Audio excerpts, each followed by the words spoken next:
მოგესალმებით, ვიწყებთ გადაცემას ძიმეკასთან. დღეს ჩვენი სტუმარია ჯანდაცვის პოლიტიკის მენეჯერი გიორგი ლომინაძე. როგორ ახარ გიორგი?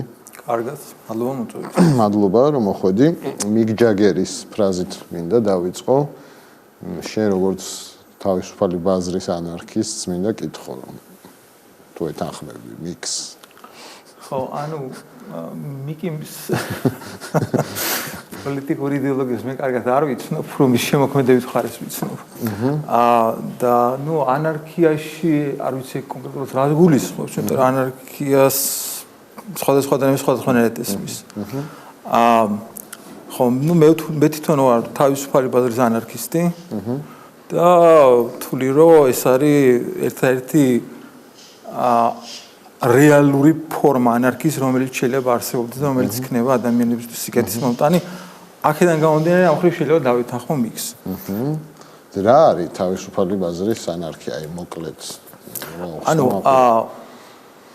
სიტყვა ანარქიას რო ვახსენებთ ხოლმე, ხშირად ადამიანებს აქვს ძალიან ცეთი უარყოფითი რეაქცია, იმიტომ რომ ანარქია იმ ხალხის გამო, ვინც რეალურად ანარქისტი კი არ არის, არამედ რაღაცა კომუნისტური იდეები აწუხებს და ეს გონია ანარქია, ასოცირდება იქ მოლოტოვის კოქტეილების სროლასთან, რაღაცა შავი იმითი ნიღბით სირბილთან და ეს რაღაც მავნებლობებთან პირდაპირ ვთქვათ, კერძო საკუთრების ნგრევასთან. ამას ჩვენ ყველაფერს ვემიჯნებით, ეს ჩვენ არაფერი ამას საერთო არ აქვს ანარქიასთან. და რა არის თავისუფალი ბაზრის ანარქია? თავისუფალი ბაზრის ანარქია არის მდგომარეობა, როდესაც თავისუფალი ბაზარი არის ყველა სერვისის მომწოდებელი 100%-ით. ანუ თავისუფალი ბაზარი უფრო გავამარტივოთ, ანუ ახლა ძალიან ის გადაცემის ფორმატი არ არის ესეთი, რომ ძალიან ღრმად ჩავიდეთ ამ საკითხში, მაგრამ ის ზედაპირულად რო ვთქვათ, დღესაც თავისუფალი ბაზარი და სახელმწიფო ორი სტრუქტურაა, რომელიც გვაწვის სერვისებს. ხო, თავისუფალი ბაზარი არის ნებაყოფლობითი, ერთმანეთთან თავისუფალ კონკურენციაში, შეუძლო კონკურენციაში ყოფილი კერძო კომპანიები და სახელმწიფო, რომელიც არის ძალადობრივი ტერიტორიული მონოპოლია, რომელიც სერვისებს გვაწვის თლიანად დგას ძალადობაზე, ანუ ძალადობაზე რატო დგას, იმიტომ რომ გადასახადების ამოღება ხდება ძალის გამოყენებით, არავინ საკუთარნებით არ ეხდის გადასახადებს და მერე ამ ფულით ხდება სხვადასხვა სერვისის მოწოდება ძალადობრივი მონოპოლიის გზით. ხო და რა კი ძალადობრივი მონოპოლია, ზოგადად კონკურენცია არ არის. კონკურენცია არ არის, შესაბამისად ეს სერვისები არის უხარისხო და ან ძვირი. იმიტომ რომ კონკურენცია ქმნის მაღალ ხარისხს და ან დაბალ ფასს. და ამიტომ ჩვენ ვთვლით, რომ მარტო თქვათ საკოებს ან ტანსაცმელს ან თავისუფალი ბაზარი დღესაც ძალიან ბევრ რამეს გვაწვდის. მარტო ამას კი არ უნდა გვაწვდიდეს, არამედ აბსოლუტურად ყველაფერს. ანუ სახელმწიფომ აღარ უნდა იარსებოს? ხო, ანუ ჩვენი აზრით სახელმწიფოს ზიანის მეტი არაფერი არ მოაქვს, ეს არის სტრუქტურა, რომელიც არის ძალადობრივი, თქვათ არსებობენ ადამიანები, რომლებიც თვითონ რომ სახელმწიფო არის აუცილებელი ბოროტება, საჭირო ბოროტება, ესე ვთქვათ, ჩვენ ვთქვით, რომ სახელმწიფო არის არასაჭირო ბოროტება, რომელიც არაფერში არ გვარგია, მხოლოდ უბედურება და ზიანი მოაქვს ჩვენთვის და რაც უფრო დაპატარავდება და საბოლოოდ გაქრება ის, მით უფრო უკეთესად ვიცხოვრებთ ადამიანებს. რატომ მივიდა ცივილიზაცია იქამდე, რომ შექმნილიყო სახელმწიფოები? რატო ამჯობინა თავისუფალ ბაზარს ეს? ხო, ანუ ცივილიზაცია კი არ მივიდა ჩვენი აზრით. ერთი ჭკვიანი კაცი არის სკოუსენი გვარად, იმან თქვა ესეთი რაღაცა, რომ გადასახადები არის ის, რასაც ჩვენ ვიხდით იმაში, რომ ცივილიზაცია არ გქონდეს. და რაც უფრო მაღალია გადასახადებით, უფრო ნაკლები ცივილიზაცია გვაქვს. ანუ ცივილიზაცია რეალურად სახელმწიფო კი არ არის, არამედ მისი ანტიპოდია ცივილიზაცია. თავისუფალი ბაზარი ქმნის ცივილიზაციას და არა სახელმწიფო. სახელმწიფო ხელს უშლის ცივილიზაციის წარმოქმნას და განვითარებას. და რატომ მივიდა? იმიტომ მივიდა, რომ ზოგადად რატო წარმოიშვა კრიმინალი. სახელმწიფო ჩვენთვის არის ყველაზე დიდი კრიმინალი, რომელიც თქვათ აი პარაზიტობს თავისი პატიოსანი შრომით მომუშავე ადამიანებზე და ცდილობს მათგან ამოიღოს მათი პატიოსანი შრომით შექმნილი დოვლათი და მიითვისოს, ესე ვთქვათ. და როგორც ესე იგი კრიმინალური სტრუქტურა, რომელიც არის ინსტიტუციონალიზებული, ანუ ჩამოყალიბებულია უხსოვარი დროიდან ვიღაცა ტიპებმა, პირდაპირ ვთქვათ, ხელში იგდეს ძალაუფლება და მუდმივად შეიძლება ადამიანები იცვლებოდნენ, მაგრამ ეს იერარქიული სტრუქტურა, ძალადობრივი იერარქიული სტრუქტურა, იმიტომ რომ შეიძლება იერარქია ნებაყოფლობით იყოს და მაგის წინააღმდეგ ჩვენ არაფერი არ გვაქვს. ჩვენ ძალადობის წინააღმდეგები ვართ ყველგან და ყოველთვის, ეს არის ამოსავალი წერტილი. ეს სტრუქტურა ჩამოყალიბდა და ადამიანებს გონიათ, რომ ისევ სახელმწიფო პროპაგანდის გამო გონიათ, რომ სახელმწიფო არის საჭირო, სინამდვილეში სახელმწიფოს არ არის საჭიროება არ მოაქვს. ხო, რა კი ხო ძალადობას ვლაპარაკობთ, ესაც ვიტყვი, რომ თავისუფალი ბაზრის ანარქია დგას არაძალადობის პრინციპზე. ბოდიში არა აგრესიის პრინციპზე. რაც გულისხმობს იმას, რომ ძალის გამოყენება გამართლებულია მხოლოდ თავდაცვის მიზნით და არავითარ შემთხვევაში არა აგრესიის მიზნით. ანუ თქვათ თუ მე არავის არ გუშავებ, არავის არ აქვს უფლება რომ მოვიდეს და რაღაცა ან იზოლადოს ჩემზე, ან რაღაც წამართვას ჩემი მიერ შექმნილ, ან მომატყუოს და თქვათ ესე თაღლითობით წამართვას. მოკლედ ქურდობა, ძალადობა, ძარცვა ბევრი კიდე სხვა რაღაცა, რაც ძალადობას გულისხმობს, არის მიუღებელი. ჩვენ მთლიანად ვართ ძალადობის წინააღმდეგები. როდისმე ყოფილა დედამიწაზე, ან იქნება თავისუფალი ბაზრის ანარქია? ხო, ანუ როცა ვლაპარაკობთ ამაზე, რომ აი ზოგადად რა ყოფილა, რა იქნება, რა არის. უნდა გავითვალისწინოთ, რომ ეს არ არის ან სულ ან არაფრის პრინციპზე დაფუძნებული სისტემები. ანუ კიდევ ერთხელ არის ორი დაპირისპირებული მხარე, ეს ერთი არის სახელმწიფო და მეორე არის თავისუფალი ბაზარი. თავისუფალი ბაზარი ძირითადად არის მომხმარებლების მხარეს. იმიტომ რომ მომხმარებლები არიან ისინი, ვინც კონკურენციაში აყენებენ, თუ კი კონკურენციის შეზღუდვა არ ხდება კლაუს სახელმწიფოს მიერ, კონკურენციაში ამყოფებენ ამ კერძო კომპანიებს. და ისინი არიან დამორჩილებული მომხმარებლის სურვილებს და ეს არის ძალიან კარგი. იმიტომ რომ მომხმარებლები ვართ ყველანი ჩვენ, მიუხედავად იმისა, რომ ამავე დროს წარმოებლებიც ვართ. და აი სახელმწიფო არის წარმოებლების მხარეს. კლავაც ჩვენ წარმოებლებიც ვართ, მაგრამ თუ კი ჩვენ გვაიძულებენ რომ რაღაცა ვიყიდოთ, ხო? უკვე გამოდის, რომ ვიღაც წარმოებლები არიან უპირატეს მდგომარეობაში ჩაყენებულები და მომხმარებლების ინტერესი არის დათრგუნული სახელმწიფოს მიერ. ეხლა რო დაუბრუნდეთ მაგ კითხვას, რომ როდის იყო და რა ყოფილა თუ ან როდისმე თუ იქნება. თუ შევხედათ ისტორიულად, რო წარმოვიდგინოთ, რომ თლიანად არის რაღაც 100%-იანი სისტემა, ხო? ეს არის ესეთი რაღაცა, რომ რაც უფრო კლებულობს სახელმწიფოს წილი, ან სახელმწიფოს ზომა, ან სახელმწიფოს როლი, მით უფრო იზრდება თავისუფალი ბაზრის წილი, ზომა ან როლი. ანუ თქვენი მიზანი ეგ არის, ეს პროცენტი გაიზარდოს. ხო, ანუ რაც უფრო შევხედავთ ისტორიას, რაც უფრო იზრდება სახელმწიფოს ზომა, მით უფრო უარესად ცხოვრობენ ადამიანები. ანუ ყოფილა სიტუაციები, როცა მაქსიმალურად იყო თავისუფალი ბაზრის ანარქიასთან სიტუაცია მიახლოებული. ხლა არ მინდა ისტორიული მაგალითებში ძალიან ღრმად ჩასვლა, მაგრამ ყოფილა ესეთი. მაგალითად იგივე ვთქვათ, ამერიკის შეერთებული შტატები ოღონდ გარიჟრაჟზე, აი ვთქვათ, როცა გათავისუფლდა ინგლისის მონობისგან, ხო, მოიპოვეს დამოუკიდებლობა, სანამ ჩამოყალიბდებოდა სახელმწიფო და სანამ კონსტიტუციას მიიღებდნენ და აი მაშინაც კი თავიდან ბევრად უფრო სუბუქი სახელმწიფო იყო, ანუ ბევრად მცირე ზომის სახელმწიფო იყო. და რაც უფრო იზრდება სახელმწიფო, მით უფრო უარესად ცხოვრობენ ადამიანები. თუ კი შევხედავთ, მაგალითად, არ ვიცი, აი ვენესუელაში გვაქვს ძალიან დიდი სახელმწიფო, რომელიც ძალიან ცუდად აცხოვრებს ადამიანებს, ჩრდილოეთ კორეაში, საბჭოთა კავშირში ჰქონდა ყველას მახსოვს. და სახელმწიფო არის თავისუფლების შემზღუდველი მთავარი ფაქტორი. იმიტომ რომ როცა ნებაყოფლობითობა ითრგუნება, მაშინ ხვდებით ყველანი მონები, ხო? ანუ სხვა ადამიანების მონები, რომლებიც არიან რომლებიც წარმოადგენენ სახელმწიფოს. და აგრეთვე სახელმწიფო, როგორც ეგეთი რაღაც ეფემერული სტრუქტურაა უნდა წარმოვიდგინოთ, რომელიც სახელმწიფო რეალურად ასრულებს დემოკრატიულ სახელმწიფოებში, არა ყოველთვის რა თქმა უნდა, მაგრამ დემოკრატიულ სახელმწიფოებში სახელმწიფო ასრულებს არჩევნებზე მისული ამომრჩევლების შეკვეთას. ანუ აი ეს არჩევნებზე მისული ამომრჩევლებიც არიან თანამონაწილენი ყველაფერი საშინელებისა, რაც სახელმწიფო აკეთებს. ჩვენ კაი ბევრი ანარქისტები ყოლი ისე ცოტა ხალხი იყო. ანუ საქართველოში ბოლო არჩევნებს თუ შევხედავთ, ამომრჩევლთა თითქმის 50% ზოგჯერ მეტი, ზოგჯერ ნაკლები არჩევნებზე არ მიდის ხოლმე, ხო?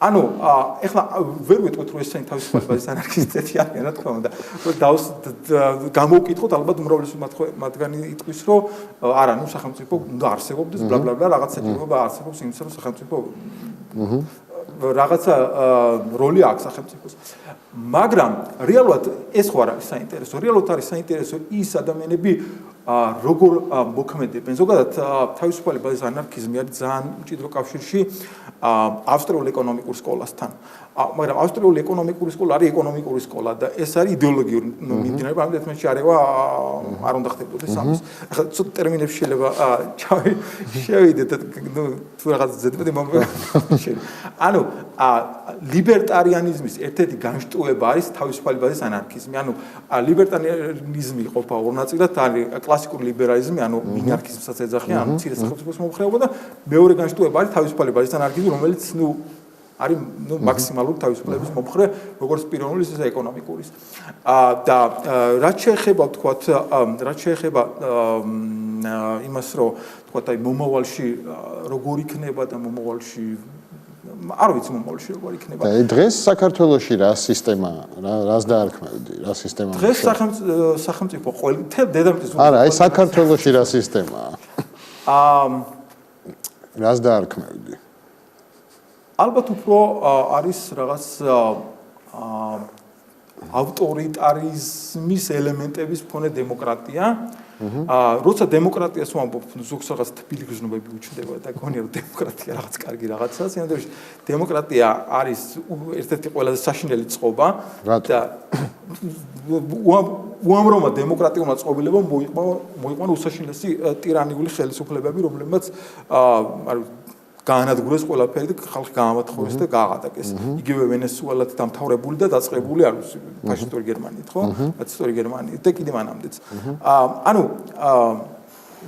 დემოკრატია რეალურად არის კიდევ ერთხელ არჩევნებზე მისული ამომრჩევლების, რომლებიც არიან მოსახლეობის უმცირესობა რეალურად. აი ამ არჩევნებზე მისული ამომრჩევლების უმრავლესობის ტირანია მთელ დანარჩენ მოსახლეობაზე. ანუ ვიღაცა ტიპები რომ მივიდნენ და ჩაყარეს იმაში საარჩევნო ყუთში ეს თავიანთი ბიულეტენები ამის გამო ყველა დანარჩენი დავიმორჩილოთ მათ ნებას მიუხედავად იმისა რომ ეს ადამიანები რეალურად სულაც არ არიან გათვითცნობიერებული იმაში თუ რას აძლევენ ხმას არც ეკონომიკა ესმით რეალურად იმიტომ რომ ვერც მოთხოვ ამ ადამიანებს რომ ყველაფერში სპეციალისტები იყვნენ რაღაცა იქ ეკონომიკურად ეს ჯობია თუ რა ჯობია ანუ რაღაცა პირადი ინტერესები აქვს და აქედან აი პენსიას მისდიან მოდი ამას მივცენ ხმას მეორე ეტყვის რაღაცა ხელფას მტვირდება მაღალ ხელფას მტვირდება რაღაცა პარტია მოდი ამას მივცენ ეს არის ყველაფერი რა ვთქვა ადამიანებს გონიათ რომ სიკეთეს აკეთებენ და სინამდვილეში აკეთებენ ბოროტებას. ხო, რატომ აზრი გამიწდა? ავსტრიული ეკონომიკური სკოლაზე ვლაპარაკობთ. ხო, ავსტრიული ეკონომიკური სკოლა არის სკოლა, რომელიც ამბობს რაღაცას, რომ ნუ პრაქსეოლოგია, მაგათი ფუძემდებელი პრინციპი, რომელიც არის დგას აქსიომაზე, რომ ადამიანის ქმედება არის მიზანმიმართული ქცევა.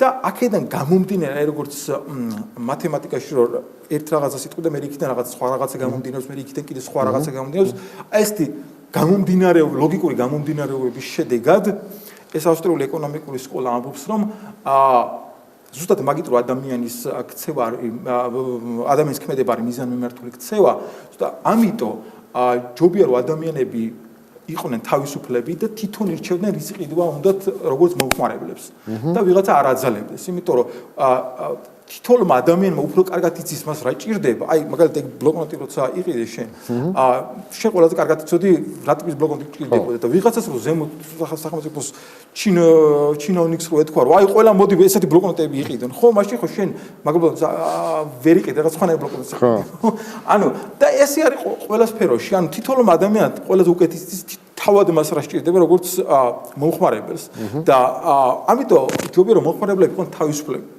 საკუთარ არჩევანში. ეხლა აქ რა თავისუფლებაზე ვლაპარაკობთ, ვადგებით კიდე არის პიროვნული თავისუფლების ცნება და ეკონომიკური თავისუფლების ცნება. ხო? ანუ და აქ შემოყვანთ მიმარცხენეობა და მიმარჯვენეობა. ხო, ეგეც მინდა კითხო, რომ აი საქართველოში რა მდგომარეობაა? რას ფიქრობ ქართულ მიმარცხენეებზე და მიმარჯვენეებზე? თუ არსებობენ ესეთები? ხო, არსებობენ. ანუ ჩვენ არც მიმარცხენებას თulit საკუთარ თავს, არც მიმარჯვენებად მიუხედავად იმისა, რომ ბევრს გონია, რომ ვართ რაღაცა მიმარჯვენე იდეოლოგია, ისე ვთქვათ. და შესაძლოა არ არის და რატო არა? იმიტომ რომ რა არის მიმარცხენეობა და რა არის მიმარჯვენეობა მაშინ, ხო?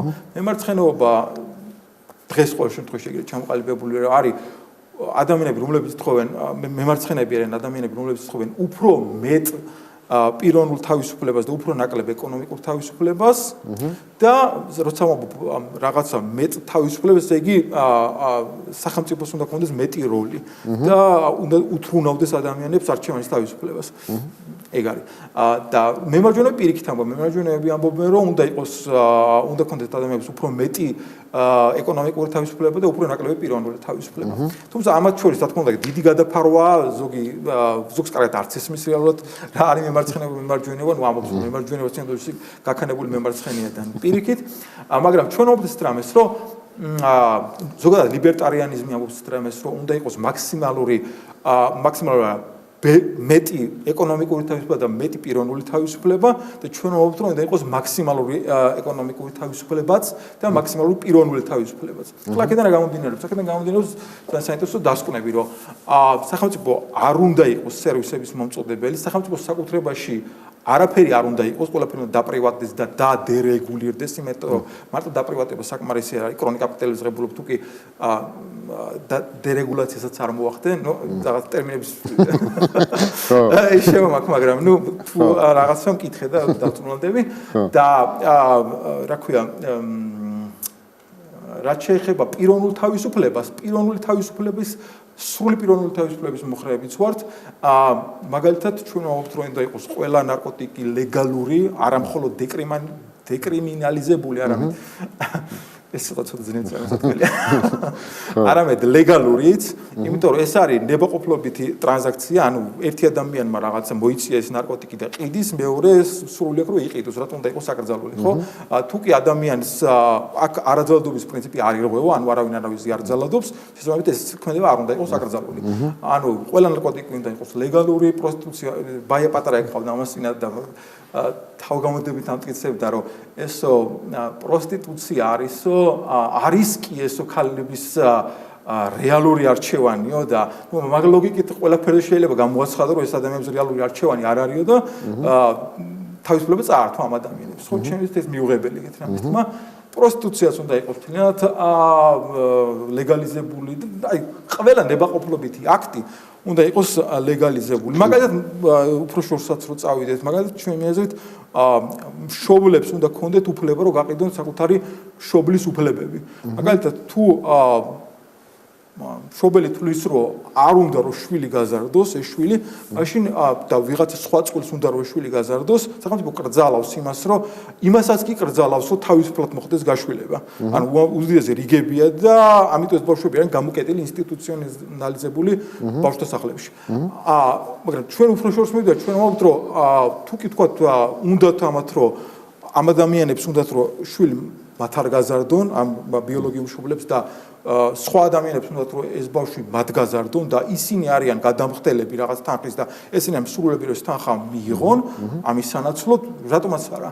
ყველა მოგებაშია, ესენიც მოგებაში არიან, იმიტომ რომ არ უნდათ ბავშვის გაზრდა და ფული უნდათ მიიღეს, იმათ უნდათ ბავშვი რომ გაეზარდათ და ამაში მზად იყო ფული გადაეხადათ და მიიღეს რაც უნდათ და რატომ ბავშვია მოგებაში, იმიტომ რომ ისეთ ოჯახში კი აღარ იზრდება, სადაც სრული არ აქვს თუ გაზარდონ, ან მის თვითონ ოჯახში იზრდება, სადაც სრული აქვს თუ გაზარდონ. აქედან რომ გამომდინარეობს კიდე მეორე დასკვნა, რომ ესეთი რაღაცა თუ მოხდება, ანუ სახელმწიფო თუ აღარ აკრძალავს ამ ნებაყოფლობის აქტს, მაშინ ხელოვნური აბორტების რაოდენობაც მკვეთრად შემცირდება, იმიტომ რომ თუ კი ადამიანს ეცოდინება, რომ წყვილს ეცოდინება, რომ მათი შვილი როცა გაჩნდება ვიღაცეები ამაში თანხის გადამხდელები არიან და საკამოდ დიდი თანხის, მაშინ რა აზრი აქვს ესეთი აქ ესეთი მხეცური აქტის ჩატარებას. რაც არის ხელოვნური აბორტი. კი ბატონო, კარგი. აი შენ როგორც ექიმი რა დიაგნოზს დაუსვამდი ქართულ საზოგადოებას დღევანდელს? რა ხდება? ხო, ანუ როცა აი ქართულ საზოგადოებას მიკითხე, ჩვენ ზოგადად ვართ მომხრე, რომ საზღვრები გაუქმდეს. ანუ რა გისვამოთ, სახელმწიფოები არ უნდა არსებობდეს, არ უნდა არსებობდეს არც მათ შორის საზღვრები. ჩვენ ეს საზღვრებს ეს არის მიგრაციის შეზღუდვიდან დაწყებული და ზოგადად იდეოლოგიური პროპაგანდირება ხდება იმის, რომ აი ჩემი სახელმწიფო უკეთესია, მე ეს იწვევს ომებს და ასე შემდეგ. ანუ საერთოდ როგორც ექიმს გეკითხები. ხო, მივიდივარ მაგეთკენ. ანუ რეალურად მე ვთვლი, რომ ეროვნებები არის თინათ გამოგონილი კონცეფტი, რომელიც არსებობს ყველა ადამიანების თავებში. აი მე ჩემეთ ყველა ადამიანი არის ერთ და იგივე სახეობის, ჩემეთ კი ბიოლოგია მოხს მაგას. ერთ და იგივე სახეობის წარმომადგენელი, Homo sapiens-ი, არანაირი პრინციპული განსხვავება არ არის, თქვათ, იქიდან გამომდინარე, რომელ გეოგრაფიულ არეალში ცხოვრობს ადამიანი.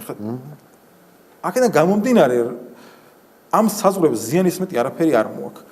და ქართულ საზოგადოებაზე რო ვლაპარაკობთ, ქართული საზოგადოება არაფრად პრინციპულად არ განსხვავდება რაღაც სხვა საზოგადოებისგან. აი გერმანულისგან არ განსხვავდება? მხოლოდ იმიტომ, რომ გერმანულ საზოგადოებამ შეძლოდა ეკონომიკურად განვითარდა და ეკონომიკურად ეს ხო იწვევს განსხვავებებს მაინც. ხო, მაგრამ ეს ბიოლოგიურ დონეზე ხა ქართველი მოქალაქე რო აიღო და ჩასო გერმანულ საზოგადოებაში, გერმანული თუ ეცოდინება, კარგად, ხო? ისიც გახდება ისეთივე სრულფასოვანი მოქალაქე გერმანისა, როგორც არის, არ ვიცი, ცხრათაობის გერმანელი, ხო? ანუ რეალურად არანაირი პრინციპული განსხვავება ამ ხრივ ადამიანებს შორის არ არის. კლავაც რაც განაპირობებს აი ჩვენ სიღატაკეს და საქართველოს არის ძალიან ღარიბი ქვეყანა. არის ის, რომ ამდენი ხანი ვიყავით დიდი სახელმწიფოს მონობის ქვეშ და დიდ სახელმწიფოში მე ვგულისხმობ არა უბრალოდ თქვა საბჭოთა კავშირი, რომელიც ზომი დიდი სახელმწიფო იყო, არამედ სახელმწიფო რომელიც მთლიანად აქ მონოპოლიზებული უამრავი სერვისი და არის ერთადერთი ძალადობრივი მომწოდებელი. ზუსტად ამამ გამოიწვია ის, რომ ესე გავატაკდით და დღესაც ბევრი ადამიანი სადარიან ეს ქარდნები მუშებს რო წერენ და ამბობენ, ხო? ეს ადამიანები არიან მიუხედავად იმისა, რომ ბევრი მათგანი ძალიან ახალგაზრდა, იმდენად არიან იდეოლოგიურად მოწამლულები იმ წყობილების, ესე ვთქვათ, სიყვარულით თუ იმ წყობილების შესახებ რაღაცა მითებით. რომ გონიათ, რომ ეს არის ის, რაც გაგვამდიდრებს, რაც უკეთეს პირიქით არის ყველაფერი. და უფრო მეცაც ვიტყვი, ეს დიდი სახელმწიფო არის თვითონ აი ამ ახალგაზრდების უპირველესი მტერი. და ხელს უშლის მათ, რომ მართლა გახდნენ უკეთესები, უფრო მდიდრები. არ ვიცი, შევიდნენ მდიდრებთან კონკურენციაში, დაამარცხონ, ვინც უკვე დღეს ყავს მდიდრები და ყველაზე მდიდარი ერთი ადამიანი ყავს, მაგრამ სხვა სხვა მდიდრები.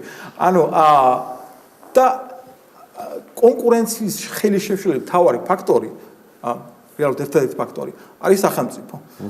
და ისევ სახელმწიფოს უნდა. ანუ ყველანაირი ბოროტების და სიბინძურის და სისაძაგლის სათავე და წყარო არის სახელმწიფო. და ერთი კითხვა მაქვს, აი ამდენი აუთვისებელი ტერიტორია დედამიწაზე. სადმე რო შექმნათ რაღაც მოდელი და მოაწონოთ თავის სხვა ანუ ეგ კითხვა ჩემი აზრით არის, აი საკმაოდ ჩაუხედავი ადამიანის კითხვა. ჩვენთვის აი კიდე ერთხელ აი რომ კითხოს, ვინაიდან რა არის შენი სამშობლო? მე უპირველეს რომ ჩემი სამშობლო არის დედამიწა. ანუ მე არ ვანსხვავებ რაღაცა ქართველ ადამიანს, ვთქვათ, რუსი ადამიანისგან, ან ფინელი ადამიანისგან, ან ამერიკელი ადამიანისგან. ხო, მაგრამ აი როცა ყვები, კი, კაი მოსასმენია, მაგრამ აი მაგალითს რო აჩვენებ, იქ უკვე ბევრი თანამოაზრე შეიძლება გაგიჩნდეს. მაგას შეიძლება იყოს რაღაც სიმართლე, მაგრამ ჯერ ერთი როგორ უნდა წაგვიჯოს სახელმწიფოს რაღაც ტერიტორია და როგორ ყველა ტერიტორია დღეს აქ სახელმწიფოს ოკუპირებული. ამა თუ იმ სახელმწიფოს. მერე მაგას გარდა თქვათ, აი დავამყარეთ რაღაცა, არის რაღაც ვიღაცა მოგვცა რაღაც ტერიტორია და დავამყარეთ იქ თავისუფალი ბაზის ანარქია. ეს ხო არაფერს ანიშნავს. ეს არაფერს ანიშნავს, იქნება გამოდიან, რომ ჩვენი საქმე მანამდე არ არის დამთავრებული, სანამ მთლიანად დედამიწის მოსახლეობის გათავისუფლება არ მოხდება სახელმწიფო ბორგელებისგან. ანუ მე რო ვიქნები და ვიღაც კიდე ვიღაც ჩემ გვერდით ყოფი ადამიანი თავისუფალი ხო მე ვერ ჩავთვლი რომ რაღაც ჩემი მიზანი მიღწეულია იმიტომ რომ ჩემი მიზანი მიღწეული მანამდე არ იქნება სანამ თელიანად დედამიწაზე არ დამყარდება თავისუფალი ბაზრის გლობალური ანარქია და ჩვენ ვერ დავტოვებთ ჩვენ რაღაც თანამოძმეებს და ყველა ადამიანი ერთმანეთს თანამოძმეა მიხედავთ და ეროვნებები რეალურად არ არსებობენ ჩვენ ვერ დავტოვებთ ჩვენ თანამოძმეებს სახელმწიფოების მონობის ქვეშ კი ბატონო აი რო შეგეძლო შენ ქალის შექმნა იდეალური შენთვის იდეალური ქალის შექმნა როგორი ხასიათი ექნებოდა ხო ახლა შეცვალე საუბრის თემა ზოგადად მე ვთვლი რომ ჩემი შეხედულებები აი თქვათ ეგეთ საკითხებზე ხო ბევრად ნაკლებად მნიშვნელოვანია ვიდრე ის კონცეფციები რომლებიც აქამდე ვლაპარაკობდი. მაინც საინტერესოა. მაინც ხო ანუ აი მაგაზე პასუხი გამიჭირდება, იმიტომ რომ თავისებურად ვის ხასიათი ექნება. უამრავი ადამიანი დედამიწაზე არსებობს 6 მილიარდზე მეტი ადამიანი. ყველას აქვს რაღაც თავისი უნიკალური თვისებები. ზოგი კარგი, ზოგი ცუდი. შენ ვისი გინდა რომ კონდეს? როგორი ხასიათი? არავის არ მინდა. და ზოგადად ესე ხალის შექმნა, კაცის შექმნა კარგი. არა ვარ მაგის მაინც დიდი ენთუზიასტი. მიუხედავად იმისა, რომ ვითარდება მედიცინა, ტექნოლოგია, მედიცინა, მეცნიერება და ალბათ მივა მაგამდე რომ აი ამის ხასიათი შექმნიან ისეთ ბავშვებს, რომლებსაც ხელოვნურად შეუქმნიან რაღაც ან უფრო მაღალ ინტელექტს. რაღაც CRISPR არის ეგეთი ტექნოლოგია, რომელიც ბევრი მეცნიერი ამბობს, რომ შეიძლება მაგაში იყოს გამოყენებული და შეიქმნას არ ვიცი, დღეს თუ არის 100 თქვათ IQ საშუალო ადამიანების IQ ასეთი ადამიანების ხელოვნად ადამიანებს შეუქმნათ IQ თქვათ 200. ანუ საშუალოდ ისინი იქნება ჩვენზე 2-ჯერ უფრო ჭკვიანები, ან არ ვიცი 10-ჯერ უფრო ჭკვიანები. ხა წარმოიდგინეთ რამხელა ფანტასტიკაში მივდივართ, მაგრამ ნუ ზოგადად არის მაგაზე ლაპარაკები. აი სამყარო როგორ შეიქმნა, შენი ვერსია როგორია? სამყარო როგორ შეიქმნა? ანუ სამყაროში რას გულისხმობთ? რაც არსებობს საერთოდ. ზოგადად ყველაფერს, ხო? ხო, არ ვიცი მაგაზე არა მაქვს პასუხი. ზოგი ამბობს, რომ Big Bang-ის შედეგად შეიქმნაო, ზოგი ამბობს, რომ ერთმა შეიქმნა, იმიტომ რომ ისე როგორ უნდა არაფრიდან ყველაფერი როგორ წარმოიქმნაო, მაგრამ მანამდეც ის არაფერი იყო თუ არა, ისიც არ ვიცით. არა მაქვს საკითხი პასუხი არა მაქვს. ღმერთით უგწამს ის. არა ვარ მორწმუნე, ადრე მომდირო ვარ აგნოსტიკოსი, მაგრამ რეალურად თუ კი ადამიანი აგნოსტიკოსი, აგნოსტიციზმი და მორწმუნეობა შორის რა განსხვავება, ხო? აგნოსტიციზმი პასუხობს კითხვას არის თუ არა ღმერთი და თქვათ ეს მორწმუნეობა ან არამორწმუნეობა პასუხობს კითხვას გწამს თუ არა ღმერთის არსებობის. ხო?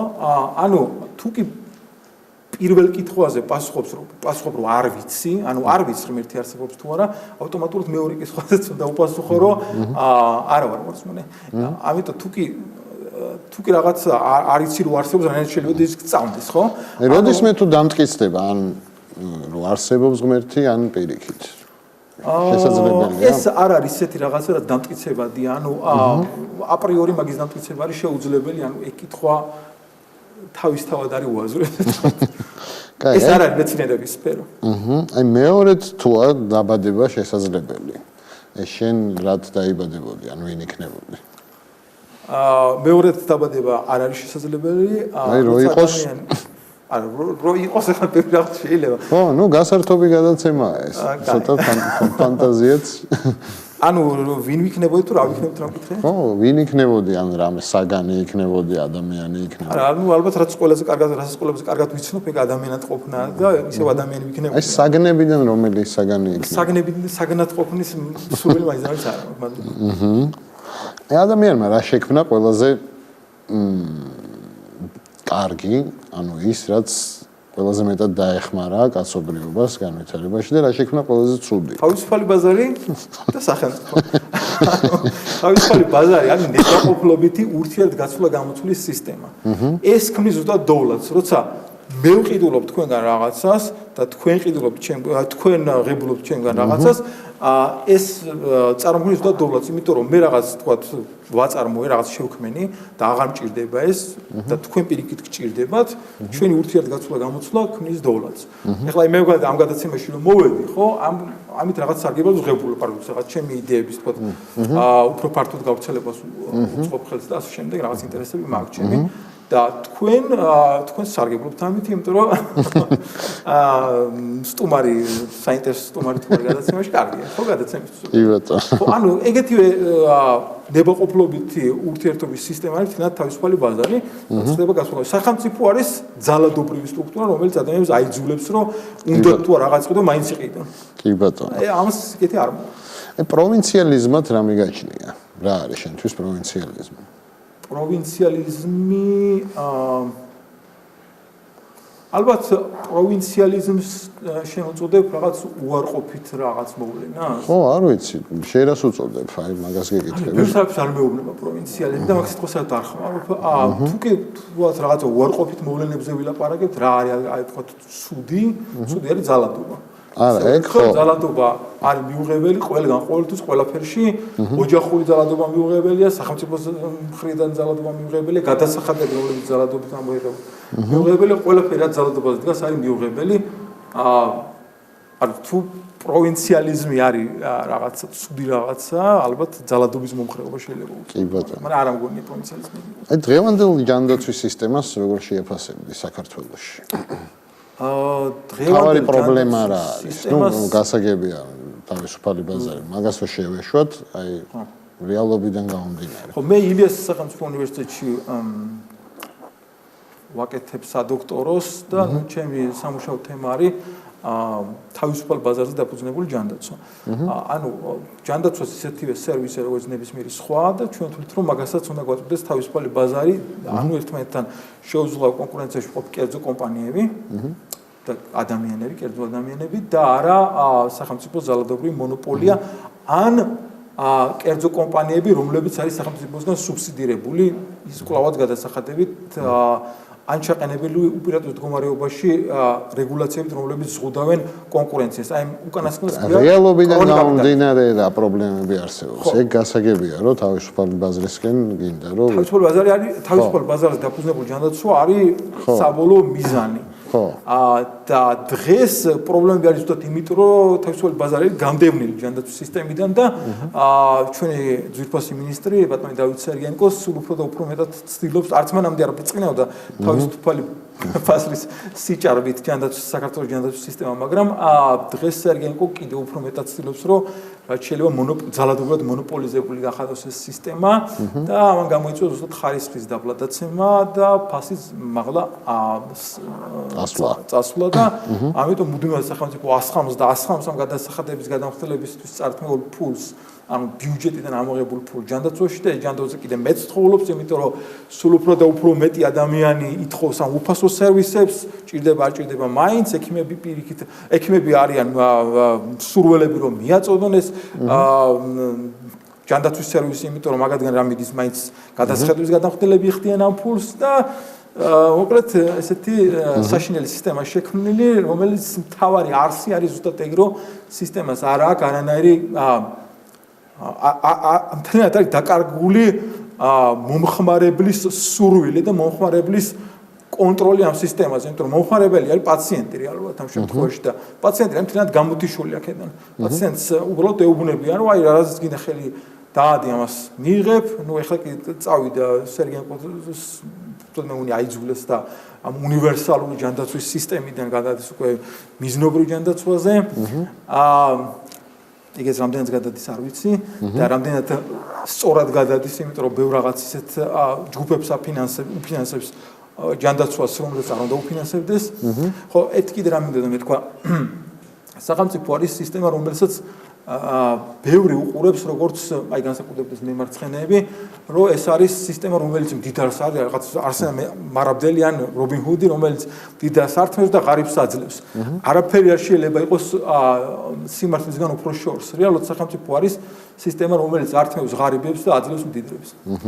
კი ბატონო. და ბევრი ახსნა აქვს მაგას რატო, რა არის მაგის მიზეზი, მაგრამ ეხლა მაგაზე აი დღეს რომელი პროდუქტია ყველაზე წარმატებული საქართველოში და რომელი სფეროა ყველაზე განვითარებული?